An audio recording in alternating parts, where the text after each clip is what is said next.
Приказните на мама Ана.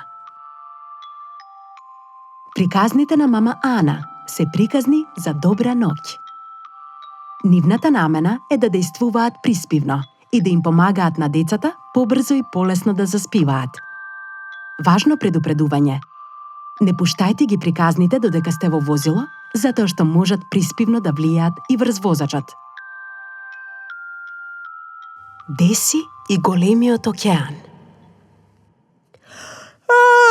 Што ќе читаме вечерва, мамо? Сакам да читаме нешто што не сме го читале досега. Може, зошто да не?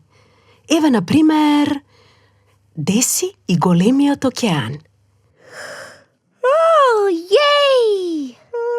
Во подводната пештера, на дното од езерото во волшебната шума, Деси се подготвуваше за спиење. Си го намести леглото од алги, ја нурна главата меѓу перките и воздивна.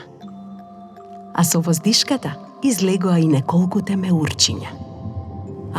Деси се надеваше дека повторно ќе го сонува истиот сон како и претходната вечер. Сонот за големиот океан.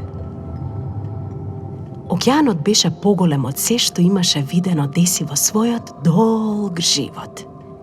Тој беше толку длабок, што на некои места Деси не можеше да стигне до дното. А кога ќе излезеше горе, на површината, над неа се простираше бескрајно сино небо. Га, га, га, викна еден галеб. Имаме нов жител на океанот. Деси, Деси е тука. А другите галеби му се придружија и викаа во хор, а Деси се радуваше што најде пријатели. А потоа скокна високо над небото. Направи салто во воздухот и се нурна во океанот. Нуркаше кон дното, разгледуваше наоколу и го откриваше прекрасниот подводен свет.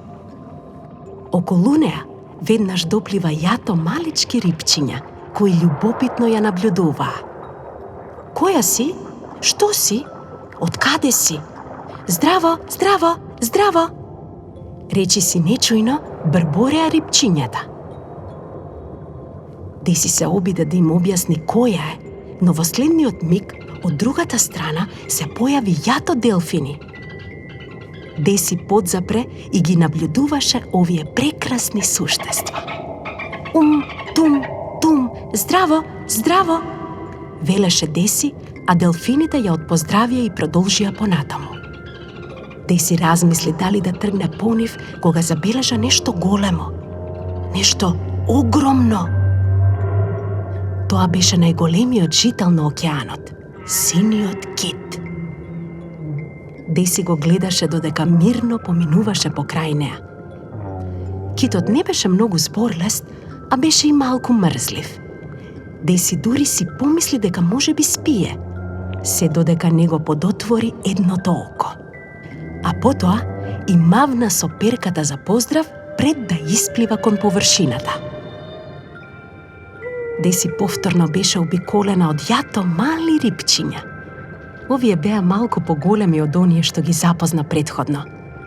Се прелеваа во прекрасни сребреникави нијанси и мрдаа со перките.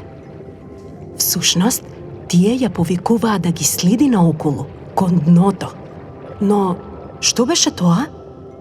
Каде ја водеа рипчињата? Деси можеше да забележи дека пред нив, на морското дно, има нешто што не припаѓаше тука. Кога доплива поблиску, свати што е. Еден мошне стар потонат брод уште од времето на пиратите. Верували или не, тоа беше бродот на најпознатиот пират што некогаш пловел по овој океан, бродот наречен Црна карпа, на капетанот Црнобрат. Но тоа беше во некои дамнешни времиња. А сега во него живееја двајца стари пријатели и познати жители на океанот. Октоподот Оки прв излезе од предниот дел на бродот, во кој беше сместена неговата дневна соба. Имаме гостинка, кажа Оки на октоподски. а потоа забрзано почна да прави колачиња од алги, за да имаат со што да ја послужат Деси. Во тој миг, од зелениот дел на бродот излезе втората жителка, старата морска желка Жаки. Седни, мила, не срами се, ние обожаваме гости. Сакаш ли специјален океански чај? Верувај ми, повкусен е од се што си пробала во животот. Деси се разбира, се согласи. И навистина, и колачињата и чајот беа превкусни. Деси седеше долго кај Оки и Жаки. Си прикажуваа за океанот и за неговите жители, но таа знаеше дека нема да може да остане уште долго. Зошто?